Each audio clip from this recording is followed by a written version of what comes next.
Vivemos um novo momento, repleto de desafios.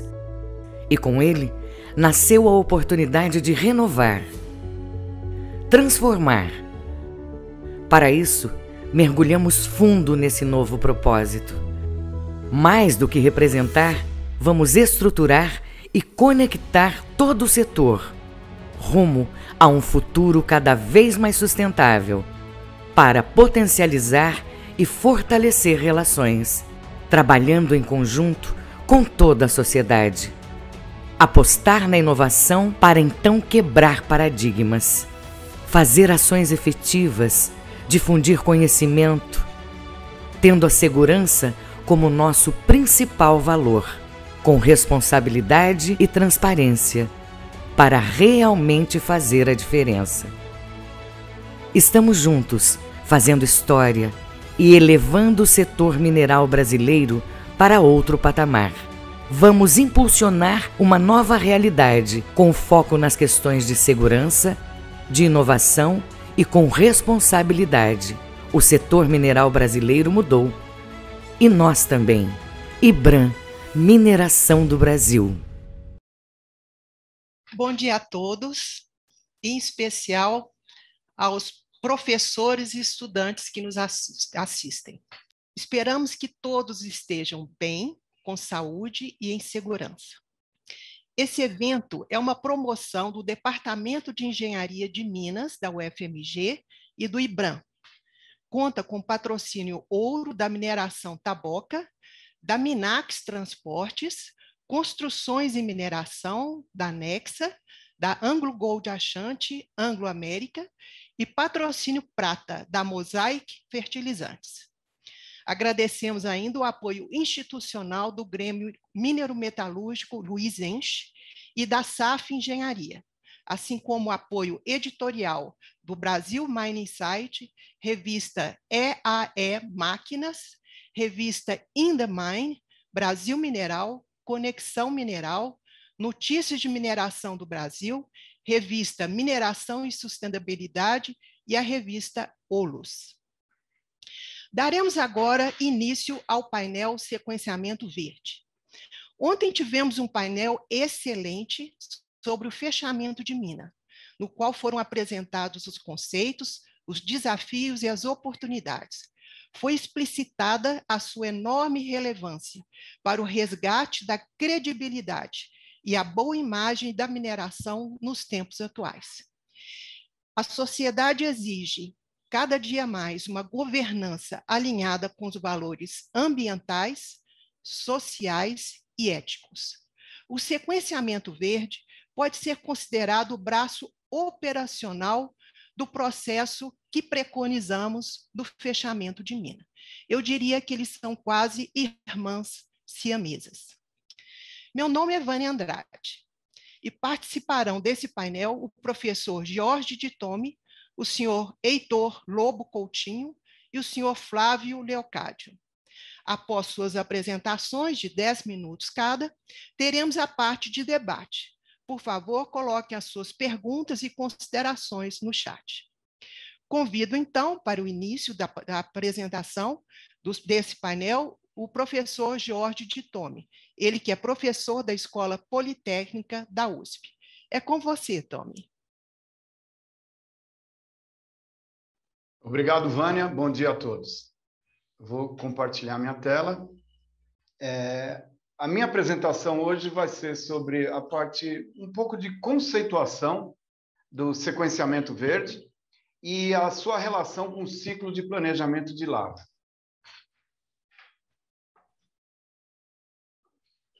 Vamos entender o papel do ciclo de planejamento de lavra, inicialmente. Ele incorpora todas as estratégias e as táticas de lavra do negócio mineração. E ele define as métricas para gerenciar, né, todas as metas de produção da operação. Ao mesmo tempo, tem que harmonizar os compromissos socioambientais da operação. E isso é importante porque tem uma recente pesquisa da Ernst Young, de 2021, que aponta que o risco número 1, reconhecido pelos CEOs da mineração do mundo inteiro é a obtenção da licença social para operar. Que nem a gente ouviu na discussão de ontem, isso virou número 1 da agenda da mineração. E isso, portanto, tem que ser considerado pelo planejamento de lavra. E também, esse ciclo de planejamento de lavra, ele direciona o plano de fechamento de mina. No entanto, não basta só fazer o plano de fechamento e publicar, né? É essencial que esse plano seja gerenciado de forma proativa, que nem aqui tem o conceito de design for closure, que você já projeta esse fechamento de mina e vai definindo o acompanhamento, a evolução desse plano ao longo da vida útil da mina. E o planejamento tem que fazer um sequenciamento que possa incorporar esse plano de fechamento de mina. Eu chamo a atenção também, nesse ponto, para uma referência da ONU, de uma resolução que foi feita o ano passado sobre governança de recursos minerais. E dentro dessas regras, né, de governança de recursos minerais, está bem claro a necessidade de integrar o plano de fechamento de mina ao planejamento da operação. E isso também, pessoal, vamos lembrar que existe uma demanda forte da sociedade para uma abordagem progressiva para o plano de fechamento de mina, que incorpore não só as metas técnicas, econômicas, operacionais, mas também as socioambientais. Levando tudo isso em conta, vamos lembrar o papel, né, do ciclo de planejamento de lavra, que é transformar os recursos minerais para reservas minerais. Isso é feito por critérios governados pelos fatores modificadores. Vamos lembrar o que é esse fator modificador?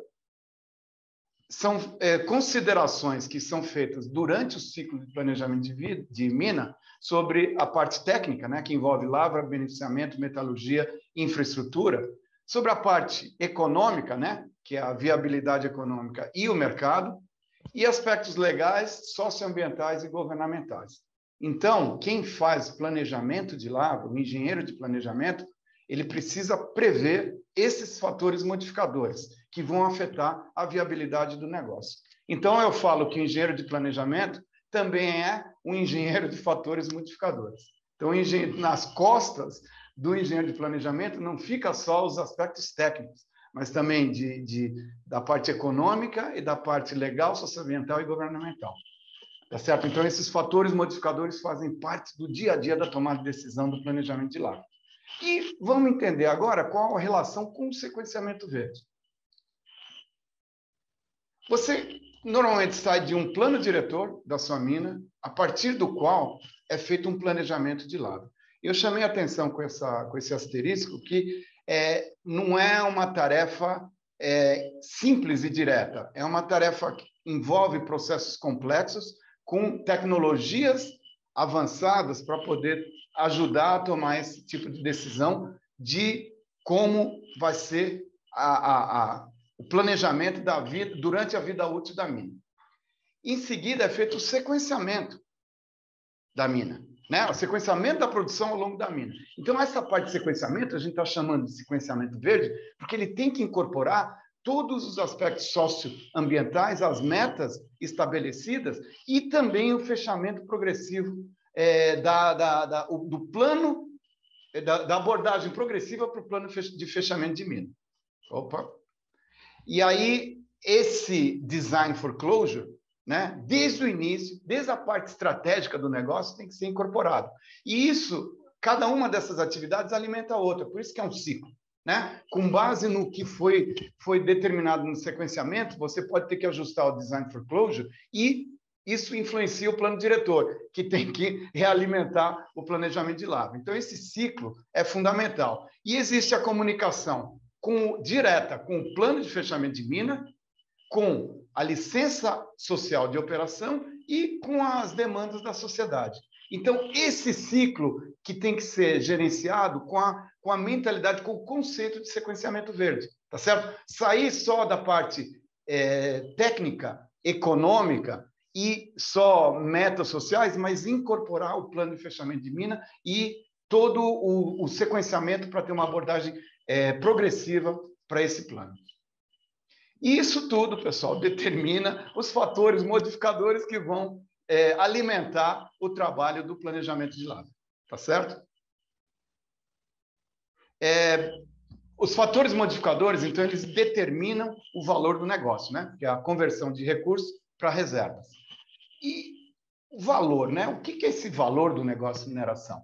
Bom, a gente sabe que o valor que a gente usa, a métrica que a gente usa é o VPL, o valor presente líquido, que leva em conta fatores técnicos, econômicos e socioambientais. Então, um comentário que eu ouvi numa conferência internacional recentemente foi que, puxa vida, se você quer falar em plano de fechamento de mina, você tem que entender o VPL da operação. O responsável pelo plano de fechamento de mina, ele tem que fazer parte daquele ciclo, porque ele tem que entender o papel do VPL na tomada de decisão. Só que a gente está evoluindo para o século XXI, pessoal. E no século XXI, existem conceitos mais sofisticados, onde não é mais VPL, mas é TBL, né? Que é o Triple Bottom Line. São 3 P's, onde a tomada de decisão tem que levar em conta as pessoas, o planeta e o lucro. Tá certo? Então, essa mudança de mentalidade é que a gente está chamando de sequenciamento verde. Tá certo? É realmente incorporar esse TBL na nossa tomada de decisão em todo aquele ciclo de planejamento de lavra e incorporando o sequenciamento verde que eu mostrei agora há pouco. Bom, mas na prática, como que implanta esse sequenciamento verde na prática? Bom, você tem que incorporar todo esse conceito dentro do ciclo de planejamento de lavra, dentro daqueles processos complexos que eu falei para vocês, dentro daquelas tecnologias que são utilizadas para desenvolver esses processos complexos.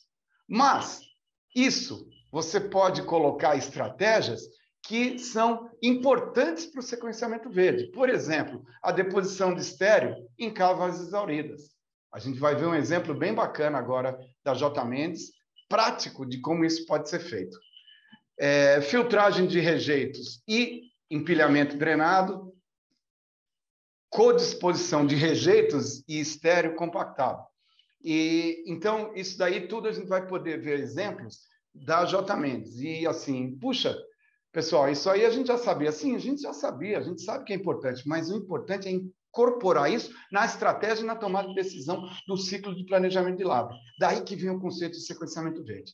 E, além de tudo, pessoal, a parte de inovação. Né? O vídeo que a gente viu do IBRAM no começo, ele deixa bem claro, parcerias para impulsionar um futuro mais sustentável da mineração. Esse vídeo que a gente acabou de ver. Então, essa parte de desenvolvimento de novos produtos, a partir dos rejeitos, a gente está vendo bastantes avanços nessa área. A gente está vendo um envolvimento direto do Mining Hub, e eu tenho o exemplo da Inove Mining, que está fazendo alguns projetos já na parte de desenvolvimento de novos produtos a partir dos rejeitos. Bom, era isso aí. Muito obrigado. Vânia, volto a palavra para você. E muito obrigado. Bom, muito obrigada, professor. Muito boa apresentação. Introduziu o tema de uma forma muito concisa, mas muito clara. Bom, então agora eu gostaria de solicitar ao Heitor e ao Flávio que façam suas apresentações. O Heitor e o Flávio são engenheiros, engenheiros da J. Mendes. Eu gostaria de apresentá-los. O Heitor é gerente de planejamento de mina e excelência operacional, e o Flávio Leocádio da Anunciação é o gerente corporativo de geotecnia. Por favor, eu vou passar a palavra, então, para o Heitor e ele, por sua vez, para o Flávio. Tá? Muito obrigada.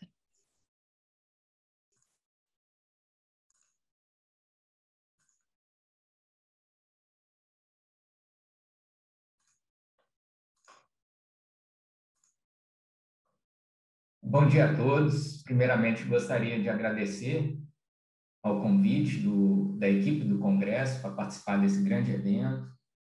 É uma honra estar participando aqui desse evento com a Vânia e com o professor Tomi, com o Flávio Leocádio, são profissionais de renome na área da mineração. E a gente vai trazer um pouquinho aí do que a gente pratica em relação às boas práticas da mineração. A gente vai apresentar sobre sequenciamento verde, é uma das boas práticas que a gente pratica, vislumbrando a sustentabilidade dos projetos de mineração. Falar um pouco sobre a J Mendes. A J Mendes é uma empresa mineradora fundada há 54 anos pelo empresário José Mendes Nogueira. Ela atua no setor minerário, né? Tem um escritório central em Itaúna e desde a fundação ela tem sua gestão corporativa responsável, ética, fundamentada no respeito às pessoas e ao meio ambiente, comprometida sobretudo com o progresso do Brasil.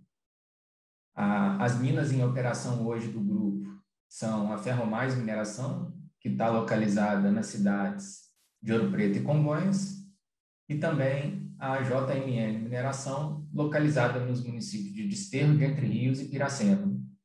Além das duas minas em operação, a J Mendes tem outros projetos em fase de estudo e viabilidade e licenciamento para os projetos de mineração futuro. Aqui nós temos duas imagens. À esquerda é uma imagem da mina da Ferromais.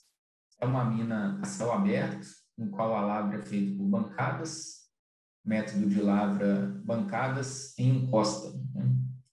Nosso mineral de valor é o minério de ferro. Então, nós produzimos, a partir do minério de ferro, produtos beneficiados para entrega aos nossos clientes. À direita tem a foto dos produtos gerados pelas minas da J Mendes. A primeira ali é do produto com maior granulometria, o granulado, hematitinha, e nossos produtos mais finos, sinterfeed e pellet feed de alto teor, para atender às necessidades aí dos nossos clientes. Vou começar a falar especificamente sobre o sequenciamento verde, que é a pauta aí da apresentação. À esquerda, a gente tem uma foto da cava e à direita de uma pilha de estéreo dentro da cava. Como esse estudo é realizado?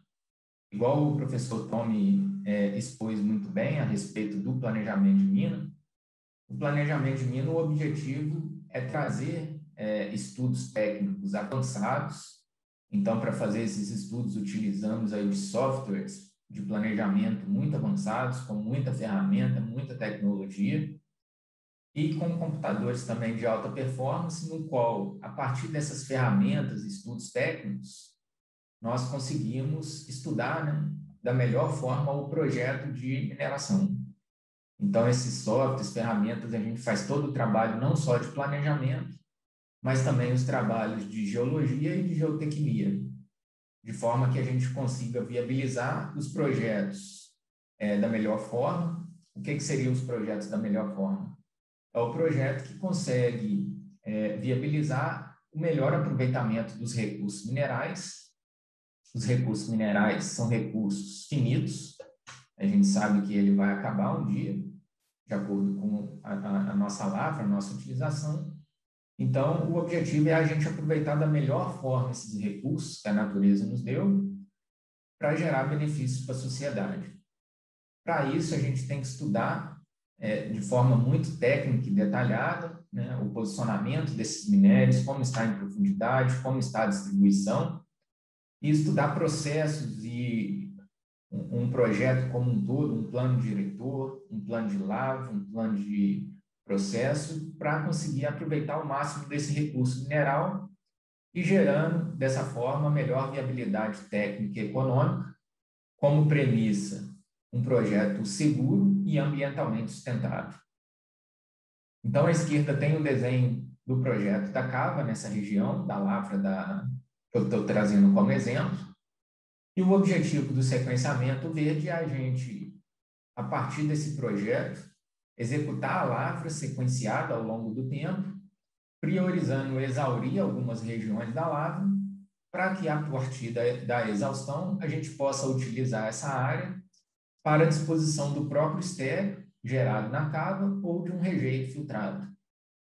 Então, à esquerda é a cava exaurida e à direita é essa cava já preenchida com uma pilha de estéreo. O objetivo final é a gente trazer ao meio ambiente uma topografia, uma região mais próxima possível da realidade quando era antes da mineração. Então, é uma pilha no qual ela é feita toda a recuperação ambiental, então é feita a revegetação, retorno da flora, da fauna, para que a gente consiga recuperar essa área lavrada, gerando uma área recuperada aí para buscando a melhor sustentabilidade ambiental desse projeto. Então, é um projeto bastante interessante, o sequenciamento verde, é uma prática importante ao meio ambiente, à sociedade, porque a gente consegue, dessa forma, aproveitar as áreas já impactadas pela lavra, trazendo uma recuperação para essa área. Sendo assim, a demanda por novas áreas, que seria um projeto, por exemplo, numa pilha externa, a gente não teria demanda por áreas externas, reduzindo, na verdade, a demanda por áreas externas e de outros possíveis impactos. Então, dessa forma, a gente retorna um projeto mais sustentável com menor impacto e recuperando a área lavrada. Esse é o objetivo do sequenciamento verde, vislumbrando um projeto cada vez mais sustentável para o nosso planeta. Então, aqui temos um exemplo e nessa imagem um outro exemplo, no qual à esquerda a foto a gente tem o desenho da área lavrada, do projeto da lavra. Temos aqui 2 cabos. E à direita nós temos uma imagem da pilha sendo feita a partir da exaustão dessa área lavrada, uma pilha estéril, no qual a gente consegue também fazer a recuperação dessa área e empilhando o próprio estéril gerado na cava, não demandando por outras áreas para a disposição desse material. É uma prática que exige desafios de engenharia, desafios técnicos para estudar a fundo esses recursos minerais que existem na área de lavra, mas que traz um benefício muito importante e sustentabilidade aos projetos de mineração. Gostaria de passar a palavra agora ao nosso gerente de geotecnia, Flávio Leocádio, para dar sequência à apresentação desse estudo de caso, do sequenciamento verde.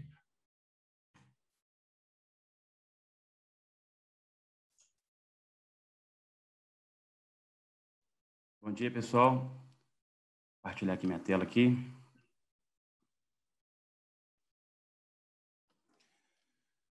Bom, bom dia a todos, né? Queria agradecer ao IBRAM pelo convite, a Vânia, o professor Jorge Tomi, o Heitor, né? É um prazer estar com vocês aqui hoje também.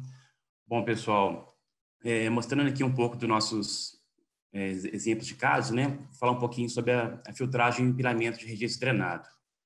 A J. Mendes ela é precursora no empilhamento de rejeito de minério de ferro no Brasil, tendo iniciado esse empilhamento em torno de 2007, né, no início utilizando baias de decantação dos rejeitos, né, para fazer o desaguamento e empilhamento. Posteriormente, em 2012, nós começamos com o empilhamento de rejeitos a partir de filtragem, com filtros a vácuo, e atualmente a gente tem nas nossas unidades, né, a utilização de filtros prensa para a geração dos rejeitos.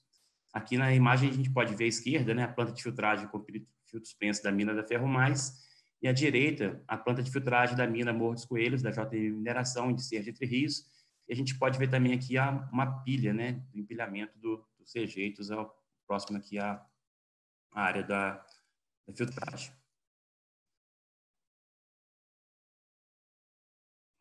Um pouquinho, só um minutinho. Bom, quais são as vantagens da filtragem de rejeitos, né? A principal vantagem é a recuperação máxima da água no processo, né, que será aproveitada, a redução do volume de captação de água nova, né, que é muito particularmente sensível hoje às regiões com déficit hídrico, a redução da área necessária para a disposição, em função da redução volumétrica dos rejeitos, né, os rejeitos são com maior percentual de sólidos para as pilhas, a redução da necessidade de utilização das áreas naturais para a disposição dos rejeitos, visto que a pilha você pode colocar em outros locais, não necessariamente no talveg, né? E a possibilidade de manuseio imediato do rejeito desaguado. Aqui a gente pode ver uma imagem da nossa PDR Leste, né? Uma pilha onde a gente faz empilhamento dos rejeitos da filtragem a prensa. Uma outra boa prática que eu queria mostrar aqui é a disposição do estéril compactado da umidade natural, né? Quais são as vantagens da gente fazer dessa forma? Isso possibilita que a gente disponha um maior volume de estéreo na pilha, né, se você comparar o método tradicional com o espalhamento e compactação apenas utilizando o tráfego dos caminhões e o trator de esteiras. Isso ainda vai promover uma melhor performance geotécnica da pilha, né, com o aumento da resistência e a redução da permeabilidade, que vai ser promovido pela compactação do estéreo. Ela vai reduzir ainda o potencial de geração de sedimentos da estrutura e vai contribuir diretamente para uma melhor performance ambiental dessa pilha. Aqui na esquerda a gente vê então a foto, né, da PDE central, onde a gente utiliza o rolo para poder fazer essa compactação. Não é feito nenhum controle para liberação de camadas, né, mas a gente faz um acompanhamento do grau de compactação para suportar depois as análises de estabilidade do empilhamento realizado. Uma outra boa prática que eu gostaria de compartilhar também com vocês aqui é a codisposição de rejeitos e estéreo em pilhas, né? Essa codisposição ela possibilita dispor numa mesma pilha, né, o estéreo e o rejeito de uma forma conjunta, né? E dessa forma, né, os conceitos do projeto eles devem levar em conta as características de cada material, né, de forma que você possa utilizar ele adequadamente na hora de conceituar o projeto à sua disposição. Isso vai permitir que a gente utilize as diferentes propriedades físicas de cada material, né, a favor do projeto, de forma que ele fique otimizado e de forma segura. Aqui a gente vê algumas simulações que nós fizemos, né, de empilhamento, onde depois que você executa a lavra, igual o Heitor comentou, a gente vem e faz a disposição do estéreo preenchendo o material de maior resistência e depois empilha o rejeito por cima. Né? Aqui uma outra simulação também, depois que acaba, é feita a lavra, né, é feita a disposição do rejeito e o estéreo utilizando para poder fazer o reforço. Né, como o professor Tom também falou, né, é muito importante, né, o fechamento progressivo das estruturas geotécnicas. Então, a JMIS, a gente tem essa orientação, né, de desenvolver as nossas estruturas e, sempre que possível, a gente vai implementando já a parte do seu descomissionamento ao longo da operação. O fechamento progressivo ele é definido no plano de fechamento de cada unidade de negócio da mineração de JMIS, né? Ele é feito com base no planejamento de longo prazo. A gente vai fazer essas avaliações associadas à operação da mina, porque é muito dinâmico, né? A operação da mina, no curto e no médio prazo, ela vai sendo influenciada pelas condições de negócio, pelas condições de mercado. E isso vai fazendo com que a gente vá adequando esse plano de fechamento. E à medida que as estruturas vão sendo implementadas, a gente vai já implementando a parte de cobertura vegetal, as drenagens periféricas, né? E isso vai contribuir diretamente para o sequenciamento verde, né? Onde a gente vai ter uma melhor performance ambiental das estruturas, né? Vai diminuir a demanda de ação concentrada após a exaustão das estruturas e vai distribuir ao longo da vida útil do empreendimento os aportes financeiros necessários ao descomissionamento das estruturas, né? Então, aqui a gente vê um exemplo da nossa maior pilha de rejeitos, né? A pilha de rejeitos da rodovia. Ela está em operação aí desde de 2007, mais ou menos, quando começou o empilhamento dos rejeitos, né? E a gente vem fazendo os sequenciamentos dela progressivos e à medida que a gente vai contrapilhando a pilha, a gente vai removendo a vegetação que foi colocada numa fase anterior e vai colocando novamente numa fase sucessiva, né? Então, isso garante que a gente reduza bastante a geração de sedimentos dos rejeitos. Aqui um outro exemplo, também na mina da Ferro Mais, o descomissionamento da pilha central, uma pilha de estéreo, né? Toda feita com compactação dos estéreos com rolo. Tá? E a gente também já vai implementando as estruturas de drenagem periférica, a parte da vegetação concomitante à operação, né? Aqui a gente está vendo a parte da pilha que está sendo crescida, né? E aqui uma parte que já foi exaurida e a pilha já está com a sua conformação final efetuada. Mais um outro exemplo também, né? Aqui é a mina do Morro dos Coelhos. A gente tem aqui na parte da esquerda, né, uma área onde já foi realizada a lavra, né? O empilhamento aqui então já está realizado nesse local. Aqui uma área onde a lavra está sendo executada, né? O empilhamento de rejeitos estéreos sendo feito aqui embaixo. E aqui também, vendo por trás aqui por baixo, um outro empilhamento de rejeitos, né? Então, a área da lavra agora está concentrada nessa região, e a gente já está fazendo empilhamento nessa região e nessa região, para na sequência, né, aqui também a gente já viu uma parte de empilhamento já feita, a jusante da área da lavra, para que depois essa área toda de lavra seja recuperada com os estéreos dispostos também. Bom, pessoal, é isso mais ou menos que nós temos para apresentar, né? Nossas portas estão abertas. Se vocês quiserem lá na nossa unidade conhecer essas boas práticas, estamos à disposição. Obrigado e um abraço. Bom, muito obrigada, Flávio, Heitor e Flávio. Eu queria perguntar para a organização se o evento está sendo divulgado, está tudo ok, ou se temos algum problema técnico.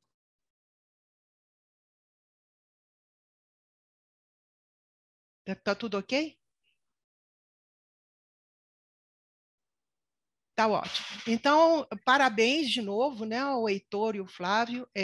Parabéns não apenas pela apresentação muito clara, concisa e no tempo, né, mas ao trabalho de vocês. Vocês conseguiram tangibilizar uma prática que para alguns poderia ser considerada uma utopia, né? A J. Mendes está localizado no quadrilátero ferrífero, tem essa topografia acidentada, né? O formato do corpo mineralizado não é favorável, mas mesmo assim vocês conseguiram tornar realidade um desejo já tão forte da sociedade. Parabéns ao trabalho de vocês. Eu gostaria, então, já passando para a parte dos debates, eu já tenho algumas perguntas. Eu tenho uma pergunta aqui que fala sobre a importância do apoio da alta gestão da empresa para se adotar essas práticas. Eu queria passar para o Heitor. Por favor, Heitor. Bom dia, Vânia. Obrigado pela pergunta. É uma pergunta excelente. A gente sabe da importância da empresa estar toda bem alinhada com relação às boas práticas da mineração, e a alta gestão é de extrema importância nesse processo de construção de uma mineração cada vez mais sustentável, cada vez mais de acordo com as nossas responsabilidades técnicas, ambientais e sociais, para que a gente consiga fazer uns projetos de mineração aplicando toda a técnica necessária. Um projeto de mineração exige realmente técnicas cada vez mais assertivas. Projeto de mineração é desafiador. E a alta gestão, apoiando todas as decisões e a gente conseguindo evoluir, é extremamente importante. Eu agradeço muito o apoio de toda o nosso corpo técnico da J. Mendes, toda a nossa alta gestão da J. Mendes, por apoiar essas boas práticas, igual apresentamos, tanto eu como o Flávio Leocádio. A gente consegue implantar essas boas práticas com o suporte e apoio que a gente tem da alta gestão. Então, é extremamente importante para dar o subsídio e o suporte para que os projetos sejam executados realmente da melhor forma. Obrigada, Heitor. Continuando nessa linha, você acha que a adoção dessas práticas facilitou a aceitação da mineração J. Mendes pela comunidade no seu entorno? Sem dúvidas, Vânia. O relacionamento da empresa com a comunidade é fator primordial para o sucesso de um projeto de mineração. Buscamos, através dessas boas práticas, um melhor relacionamento com a comunidade, trazendo um ambiente cada vez melhor, relacionamento entre empresas, e trazendo, consequentemente, também o melhor benefício para a comunidade. Conseguimos trazer empregabilidade para as pessoas da comunidade, conseguimos atuar em diversos projetos sociais também junto à comunidade, fazendo com que o projeto de mineração ele seja também um valor positivo para toda a comunidade do entorno.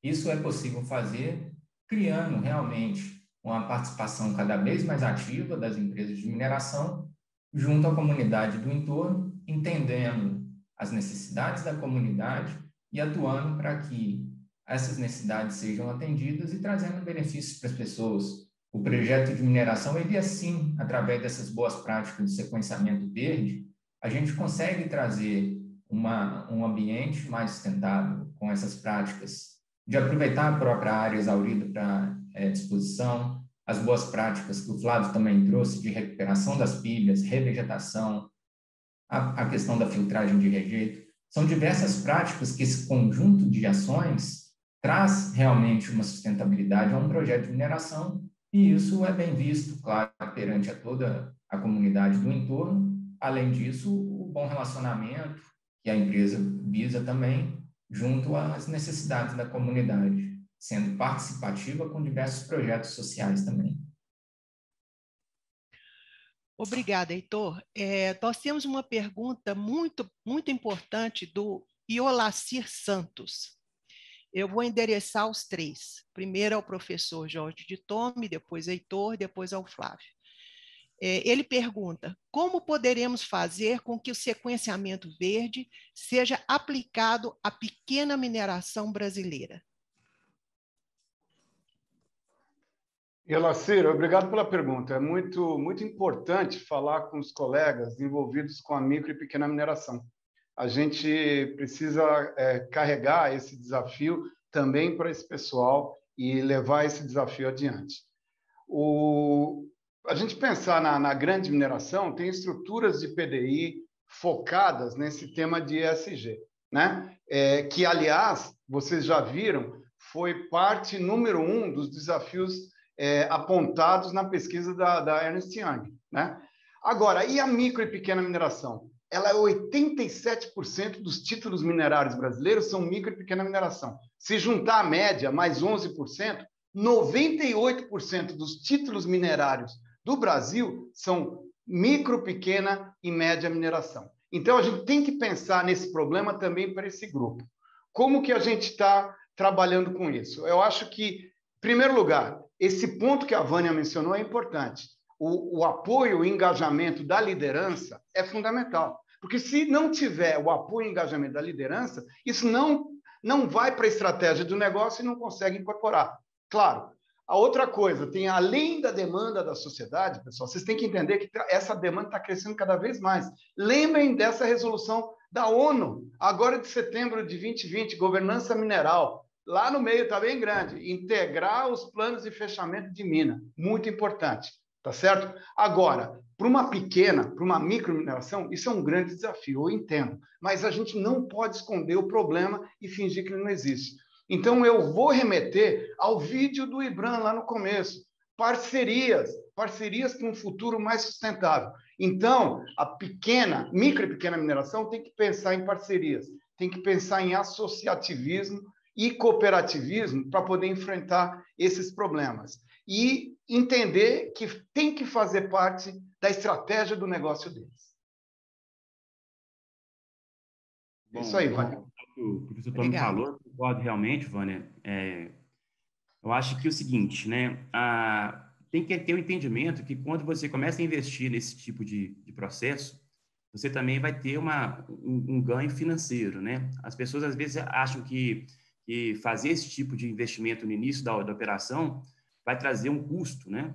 Só que não, porque você vai começando a ter uma performance ambiental melhor, as suas estruturas vão tendo condições de operar de uma forma melhor, a gente vai trazendo condições que você consiga lá na frente, né? Reduzir esses custos e reduzir os custos de manutenção, né? Então, assim, se você investe numa drenagem periférica agora, ela vai gerar menos assoreamento, você vai ter menos necessidade, de vez de trabalhar desassoreando o SAMP. Então, assim, são coisas que tem realmente que estar no entendimento de quem está na gestão, né? Porque se isso estiver na estratégia da empresa, ele entender que isso é um valor para ela realmente, ela vai começar a aplicar aquilo ali, né? E esses investimentos que vão ser inseridos nessa fase inicial vão se traduzir em maior lucratividade no processo como um todo, né? E essa parceria, principalmente com as universidades, capacitação dos profissionais, eu acho isso muito importante. Porque a partir do momento que você começa a conhecer práticas simples, né, práticas que são fáceis de você implementar e que vão trazer bons resultados, né, esse compartilhamento é muito importante. Então, igual a gente tem na aviação, por exemplo, né, quando você tem um acidente na aviação, por exemplo, essa análise, essa investigação desse dente era compartilhada com todo mundo. Na mineração, a gente tem que ainda fomentar mais essa divulgação das boas práticas, né? Compartilhar mais essas boas práticas. Então, acho que é muito importante a gente estabelecer canais de visitas, né? Você conhecer outras unidades, conhecer como é que as outras pessoas operam o negócio delas, né? E trazer essas boas práticas para a sua unidade. Então, assim, eu trabalhei em outras minerações anteriormente, né? Eu tinha muito costume de fazer isso, já tinha até ido na Jutamentos antes de trabalhar lá para poder conhecer as boas práticas delas e tentar implementar.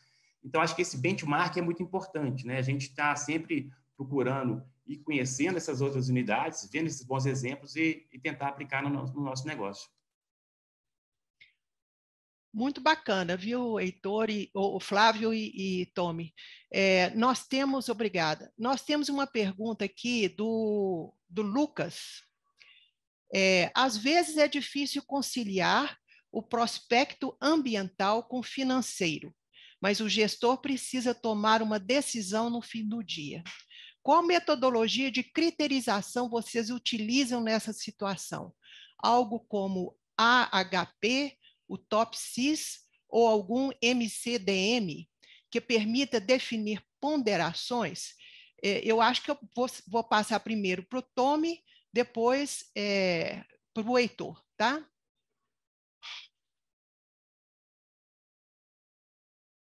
Ok, a metodologia de priorização das ações pode ser definida conforme os padrões da empresa, tá certo? Agora, eu gosto muito de utilizar uma metodologia, seja essas ou seja outra, tá certo? Mas é importante ter uma metodologia para ter. Isso é importante, Lucas, pelo seguinte: você faz a priorização, a lista de demandas, se prioriza conforme uma metodologia. E por que isso é importante? Por causa da auditabilidade do teu plano. Porque quando você for questionado lá na frente, você vai explicar que sim, existia uma governança para fazer essa criterização e houve uma gestão para que cada um daqueles números fosse levantado de forma adequada. E, em função disso, foi tomada a decisão dessa forma. Então, a auditabilidade é o principal fator para justificar uma metodologia. Agora, a metodologia eu não tenho preferência. O que eu acho é que o gestor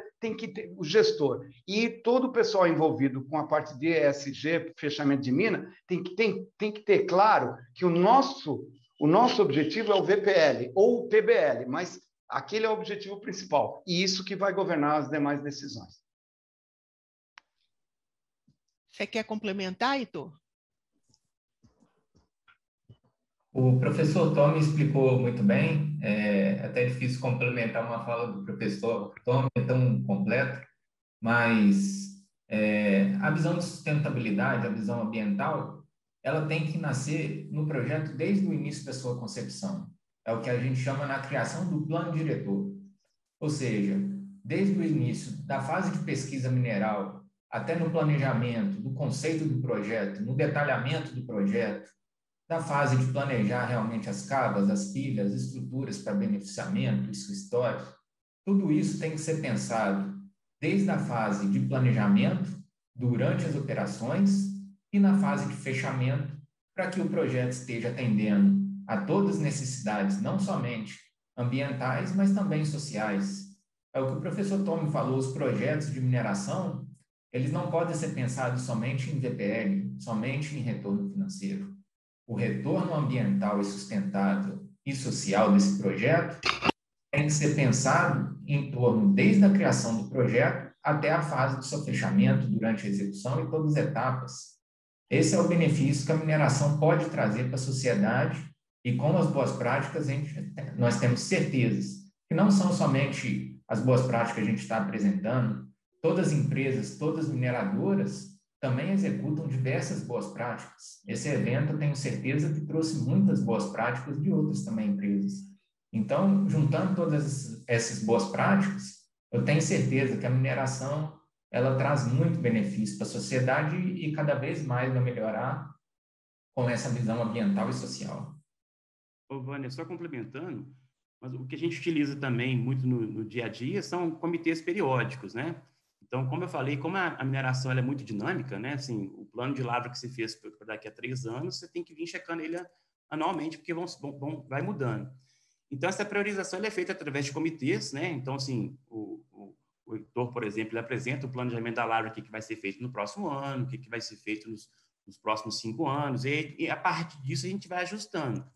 Então, o que vai ser feito nesse ano ali, qual que vai ser o desembolso, qual que vai ser a área que vai ser priorizada, vai ser de acordo com esse curto prazo. Então, por isso que é muito importante a gente estar sempre revisitando o plano de fechamento, né? Assim, pelo menos a cada 5 anos a gente faz uma atualização dele, mas a cada ano, né, a partir do plano de lavra anual que vai ser executado, são definidas ações que vão ser implementadas. Então, são colocados investimentos para serem realizados, qual parte que vai ser retirado do aporte do provisionamento financeiro que foi feito para o fechamento, né? Como é que vai ser a apuração disso. Então, isso é feito praticamente concomitantemente com a operação de cada unidade, né? Então, a forma que a gente faz para priorizar, a gente usa esses comitês, né? E aí, a partir do que vai ser feito, a gente define ali pela equipe técnica de que forma que vai ser implementado esse capital que está lá reservado para isso. Muito bom. Achei que as 3 respostas se complementaram bem. Então, a outra pergunta do Ricardo Azevedo, eu vou fazer a mesma dinâmica. Eu vou primeiro passar para o professor Tomi, depois vou pedir a complementação do Heitor e do Flávio. Como vocês veem a interação do planejamento ambiental com o planejamento social? Até que ponto a boa interação com a comunidade local é importante nesse contexto? Ok, assim, o planejamento ambiental faz parte do planejamento de mina. Ele é incorporado, é uma decisão que se torna em conjunto. Claro que cada vez mais a mineração percebeu que tem que olhar, não é de dentro para fora, mas de fora, quer dizer, não de fora para dentro, mas de dentro para fora. A gente tem que ter esse contato, porque qual que é a demanda? A demanda não vai ser o manual da ONU que vai falar para você qual a demanda da sua mina. Quem vai falar é a comunidade local, tá certo? Eles são os seus vizinhos e os que vão interagir com você. Então, claro que faz parte. Agora, um ponto importante. O planejamento ambiental, sendo parte do planejamento de lavra, é o conceito do design for closure. Você faz a mina já para saber como que você vai fechar ela. E isso, um conceito principal, pessoal, que eu quero que vocês lembrem, é que a mineração não é o fim, ele é meio. A mineração é meio, não é fim. É meio para um ambiente melhorado para o futuro. Se a gente incorporar essa filosofia, a visão da sociedade para o nosso negócio tende a mudar com o tempo. Obrigado, professor Ricardo, porque ele é meu colega, viu, Vânia? Lá do departamento. Obrigado pela pergunta e a próxima vez vou guardar uma pergunta difícil para fazer para você também, viu, Ricardo? Você quer falar, Heitor? Sim, a pergunta é muito boa, realmente, do professor Ricardo, né? A interação do planejamento ambiental com o planejamento social e o planejamento de mina, ela é extremamente importante. Um projeto de mineração, como eu falei, ele tem que nascer com a visão sustentável ambiental. Então, quando a gente faz um planejamento desde o estratégico, na criação do conceito do projeto, a interface com restrições ambientais, com comunidade, com o que a gente precisa preservar, com o que a gente precisa recuperar, isso nasce desde o início do projeto. O planejamento de mina é interface direta com a equipe de meio ambiente. Quando eu vou começar a estudar um projeto, uma das primeiras pessoas que eu converso é com o gerente de meio ambiente, buscando informações ambientais da região, informação local, buscando qualquer tipo de subsídio para que eu consiga, no planejamento estratégico, na criação de um plano diretor, buscar um projeto que seja sustentável com o menor impacto ambiental possível. Então, eu tenho uma série de informações que eu busco com a área ambiental, com a área social, para estudar esses projetos, e a gente junta uma equipe multidisciplinar, além da equipe de planejamento e meio ambiente, tem a participação ativa da equipe de geotecnia, da equipe de geologia e da alta gestão, para tomar as melhores decisões. Nós temos que cada vez mais pensar que o projeto de mineração, sim, ele tem que ser cada vez sustentável ambientalmente e social. O professor Tomi trouxe essa visão. E é isso que a gente, profissional da área, busca trazer para os projetos, para que eles sejam feitos dessa forma. Então, a interação planejamento de mina, ela é direta com planejamento ambiental e social, é uma interface desde o início, durante o projeto e na fase de fechamento. É uma equipe multidisciplinar trabalhando em conjunto. Uma série de informações que devem girar em torno dessa equipe para a tomada de decisão. Muito boa pergunta, agradeço ao professor, espero ter complementado aí ao professor Tomi também com essa visão ambiental junto ao planejamento de mina. Você quer complementar? Isso que o Heitor comentou, né? Assim, a vida útil de vamos considerar uma estrutura geotécnica, por exemplo, né? A vida útil dela vai ter várias fases. Então, começa lá atrás, quando você tem lá o estudo locacional, né? Então, o estudo locacional a gente já faz essa primeira análise para ver essas variações. Depois a gente passa no projeto conceitual. Então, é feito novamente essa rodada de análise, igual o Heitor comentou. Passou por essa fase, vai para o projeto básico, novamente é feita uma nova integração, até que chegar ao executivo. E durante a fase do executivo, né, você vai pegando todos esses dados do locacional, conceitual, básico, e vai montando também o projeto de fechamento. Né? Então, assim, o projeto de fechamento ele não pode ser feito só depois que a estrutura está pronta, executada. Ela tem que partir desde esse início todo que foi feito. Né? Então, essa interação ela é feita o tempo todo, né, de forma que você garanta que isso aconteça.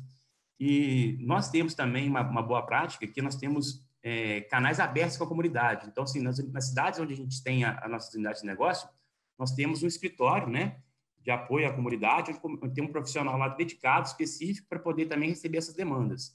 Então, assim, além dos programas de educação ambiental que são implementados, né, a gente também tem esse canal onde, a qualquer momento, qualquer pessoa da comunidade, ela pode chegar lá também e trazer para a gente uma demanda, um desejo, uma necessidade. E isso aí é retroalimentado nesse processo todo, igual o Heitor comentou, de forma que a gente consiga também uma boa agilidade para poder atender esses planos e também atender a necessidade da comunidade. Joia, Flávio. O professor Ricardo Azevedo, ele ainda pergunta se isso hoje é parte de um planejamento de longo prazo ou até que ponto ainda ocorre de modo intuitivo, por tentativa e erro. Eu acho que essa pergunta, essa questão já foi endereçada nas respostas anteriores. Eu pergunto se um de vocês ainda quer complementar o que foi falado. No nosso caso, né, igual o Heitor comentou, ela vem de um planejamento estratégico, né? Então, tipo assim, tem um planejamento estratégico que a partir dele, né, ele é alimentado pelo planejamento da lavra, e o planejamento da lavra vai alimentar o plano de fechamento, e a partir do plano de fechamento é feita essa estratificação, né, de forma que a gente venha adequando. Só que algumas coisas, né, assim, necessariamente, alguma coisa ou outra, você ainda vai fazer uma certa tentativa e erro, né? Às vezes é necessário. Mas existe toda uma estrutura por trás, né, de forma que você garanta esse alinhamento. Mas a gente não pode deixar de aproveitar as boas oportunidades. Né? Então, sempre quando tem alguma sugestão e aquilo ali pode ser implementado ou não, acho que é importante avaliar, sim. Bom, você quer complementar o professor Tomi, o Heitor, querem complementar ou passamos para a próxima questão? Passamos, então, para a próxima questão. O Iolacir Santos, ele agradece as respostas e ele acrescenta que falta um slogan para a mineração, como é feito para o agronegócio. É um plano de comunicação, né? Isso eu sei que o IBRAM está atento e já está fazendo, né? Mas, eu falei que né? Mineração é rock. Mas eu acho que a comunicação isolada não resolve. Nós temos que fazer um bom plano de comunicação, mas também praticar essas mudanças, né, que hoje a gente está preconizando, como o professor Tomi falou no princípio, né, dos 10 maiores riscos da mineração hoje está na licença social para operar, né? o primeiro, e já tem alguns anos. Então, não é só uma questão de comunicação, é também de adoção das práticas alinhadas com o ESG, né, que já foi falado, são as práticas alinhadas com a boa gestão ambiental, social e financeira, e ética, né? Bom, o Lucas também agradece e concorda com a necessidade de ter foco no objetivo final e se evita divagações ao longo do percurso e permite retificar situações inesperadas. O Iolacir pergunta de novo, como esses fatos podem ser implementados no sentido da resolução do problema e não como um fardo regulatório? Ok, eu vou fazer uns comentários, Vânia. Em primeiro lugar, acho que é importante pensar que, assim, questão de mineração sustentável, tá? Então, quer dizer, existe questão, ou seja, existe uma alternativa de mineração não sustentável? Século XXI não tem mais essa alternativa, então a gente tem que fazer os esforços necessários. Só que, Olacir, eu vou me referir a um colega nosso, o professor Marcelo Veiga, da UBC, que ele fala o seguinte, quanto menos envolvimento do governo, melhor. Tá certo? Então, a gente tem que fazer nossa lição de casa como mineradores, a gente tem que se organizar e fazer nossas lições de casa, que nem a gente viu um exemplo espetacular da J. Mendes. A J. Mendes não fez o que fez porque tem regulação. Ela fez o que fez porque ela acredita no negócio. Tá certo? Então, tem que vir de dentro para fora, tá? Então, agora, a regulação é importante para ter parâmetros e padrões para serem seguidos. Mas vamos pensar um pouco, né, nesse assunto, porque a questão de desenvolvimento sustentável foi introduzida pelo relatório Brundtland em 87.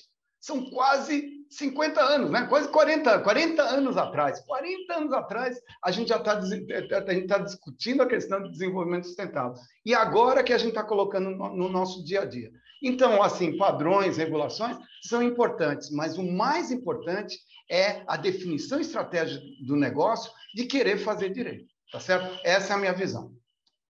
Tommy, complementando o que você disse, né? Assim, eu trabalhei antes na Manas, na mineração, né, lá atrás, né? E os alemães, quando vieram para cá, eles já tinham provisionamento financeiro muito antes de ser legislação no Brasil, né? Eles entendiam que lá na Alemanha isso era uma coisa necessária de ser feito, e quando eles tinham a mineração aqui, eles já faziam esse provisionamento financeiro, independente de ser legislação. E eu estou há 6 anos lá na JMN, né? E o tempo inteiro a gente é desafiado pela nossa diretoria a fazer diferenciado, né? A fazer além da legislação, a fazer o estado da arte. Então, assim, eu acho que quando a gente busca, né, esse estado da arte, quando você é desafiado pela alta gestão a trabalhar com o estado da arte, essa parte regulamentar, ela vem debaixo do braço, né? Ela vem junta com muita tranquilidade. Excelente, gente. Também eu acredito nisso.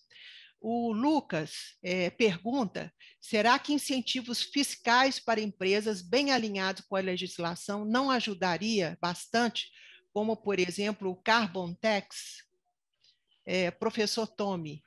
Claro, eu acho que o caminho dos créditos de carbono é um caminho que começou com uma ideia boa, deu uma diminuída de prioridade, mas a gente está vendo cada vez mais a volta desse caminho. Então, eu acho que é um caminho interessante e a gente pode, sim, aproveitar. Agora, em relação a incentivos fiscais, Lucas, tem uma boa notícia para você. A gente tem excelentes incentivos fiscais, chama Lei do Bem. A Lei de Inovação Brasileira, a Lei de Inovação do Brasil, é muito generosa. Então, é fácil fazer inovação no Brasil. Ou é fácil caracterizar as tuas ações para tornar a tua empresa mais competitiva e mais sustentável como inovação. E aí você recebe benefícios fiscais da Lei do Bem. Então, existe sim. Eu acho que a indústria poderia aproveitar mais ainda desse excelente benefício. Obrigada, professor Tommy. Nós já estamos quase com 5 minutos só de palestras, né, ou de evento, né, essa parte, né, do evento. Eu vou pedir, então, para cada um de vocês fazer as suas considerações, mas antes eu quero agradecer muitas perguntas que foram feitas, né, perguntas muito interessantes, eu acho que enriqueceu bastante o debate, mas já temos que caminhar para o final desse painel. Então, professor Tomi, passo a palavra para você, para suas considerações finais.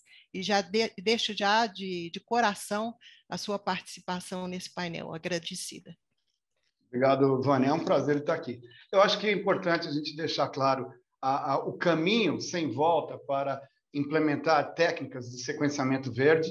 Essas técnicas vão ser refinadas com o tempo, mas a gente pode ver que o potencial de resultado é espetacular, tanto pelos exemplos excelentes que a gente viu da J. Mendes, mas também para outras iniciativas que eu vou voltar a falar para vocês, do Mining Hub, da Inove Mining, que está começando a desenvolver produtos a partir dos rejeitos, não só no quadrilátero, mas em outros locais aqui no Brasil. Então, é uma iniciativa importante. Eu encorajo todos os mineradores, não só da grande, não só da média, mas também da micro e pequena mineração, a começarem a se engajar com essa linha de pensamento e com essa vontade de fazer a diferença no nosso setor. Muito obrigado, Vânia, pelo convite. Foi um prazer participar. Heitor, por favor.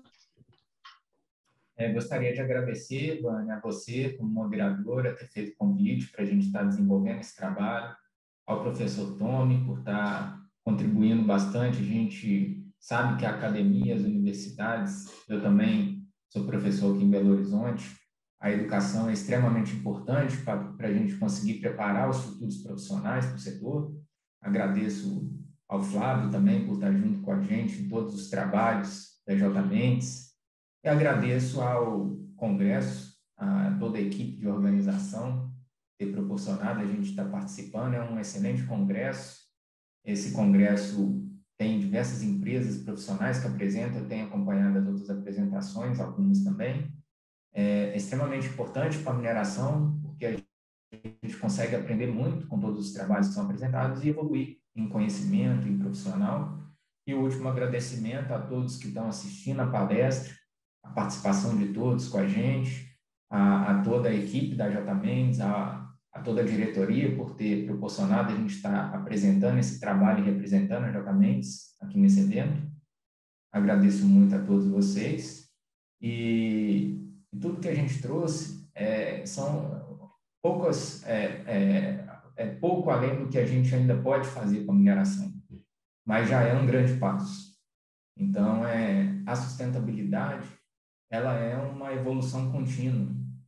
Então, eu tenho certeza que com essa evolução, a gente vai conseguir cada vez mais projetos com uma visão de planejamento estratégico, linkando toda a visão de aproveitamento dos nossos recursos minerais, trazendo benefício não somente econômico, mas benefício também ambiental e social para todas as pessoas do nosso entorno.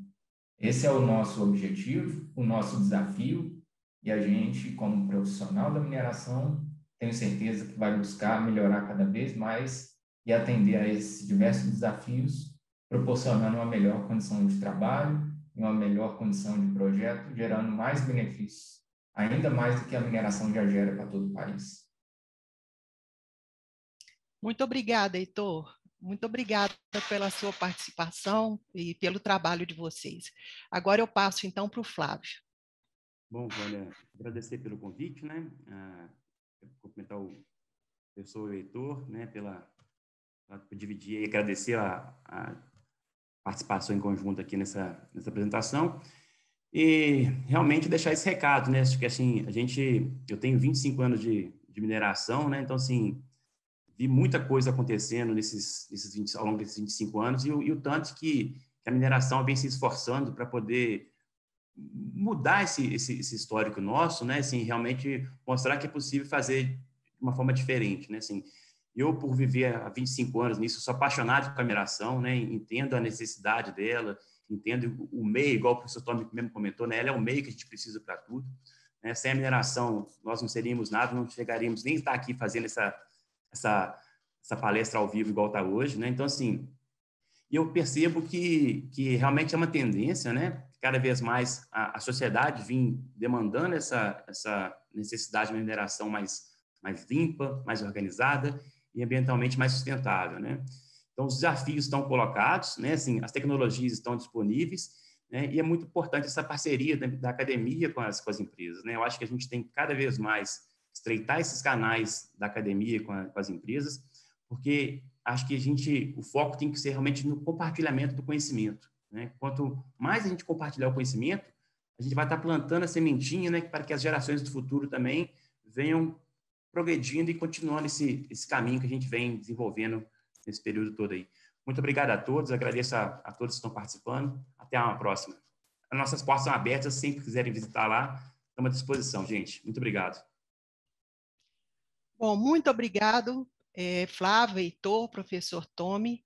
Foram excelentes as apresentações e a proposta, né, que foi trazida para o nosso público. Eu gostaria também de mencionar e agradecer a outros 2 parceiros que nos ajudaram na concepção desse conceito, trazer esse conceito do planejamento verde para esse momento, que é o professor Beck Nader, da UFMG, e o João Hilário, engenheiro do CREA. Agradeço demais a eles, que foram também parceiros de primeira hora, assim como o professor Tomi, o Heitor e o Flávio. Bom, caminhando então para o final, eu gostaria de agradecer ao IBRAM, além do apoio para trazer esse assunto nesse congresso que é tão importante, pelo serviço que o IBRAM tem feito para a mineração. É um serviço ímpar e que vai trazer muitos bons frutos para a mineração e para o país, né? A adoção das práticas aqui preconizadas pelo sequenciamento verde não é coisa simples e exige, inclusive, um novo modelo mental para atender essa demanda que nós sentimos como muito legítimas da sociedade. E nós sabemos que o papel fundamental que a academia tem nesse momento de trazer pensamento de vanguarda e um modelo mental de progresso, de futuro. Então, é com muita alegria que eu estou falando para vocês nesse momento, e até com uma emoção sobre isso. O bastão da mineração será passado para vocês em pouco tempo. E nós precisamos que vocês pratiquem as demandas que a sociedade exige. Então, esse bastão será passado e estará em boas mãos. E eu sou muito otimista e quero desejar sucesso para vocês. A mineração agradece e o planeta agradece. Muito obrigada ao IBRAM, muito obrigada à Aline, que nos permitiu esse momento. Fique com Deus, em paz, em segurança. Até a próxima.